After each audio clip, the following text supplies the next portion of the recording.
આપ જોઈ રહ્યા છો સ્પાર્ક ટુડે ન્યૂઝ। નવસારી મહાનગરપાલિકાના તંત્ર દ્વારા નવસારી મહાનગરપાલિકાની હદમાં આવતા વિસ્તારોમાં રહેતા મિલકતદારોને 2024-25 સુધીના બાકી મિલકત વેરા અંગે 7 દિવસમાં વેરો ભરે અને વેરો ભરવા મિલકતને ટાંચમાં લઈ હરાજી કરી વેરા વસૂલ કરવા માટે નોટિસ પાઠવવામાં આવી છે।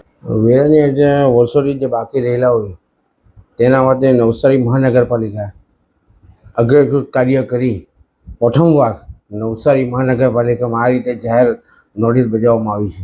એ 14 જણને નોટિસ પાઠવવામાં આવી છે ને વેરો નહીં ભરશે તો મહાનગરપાલિકા અધિનિયમ પ્રમાણે 400 કલમ નંબર GPS એક્ટ મુજબ 466(1)B મુજબ જે પણ કાર્યવાહી કરવાની થશે, ઓપ્શનમાં હરાજી કરવાનું હોય કે મિલકત જપ્તે કરવાનું હોય, જે પણ કાર્યવાહી નગરપાલિકા મહાનગરપાલિકા કરવાની થશે એ નગરપાલિકા કરશે। 14 જણને નોટિસ આપવામાં આવી છે।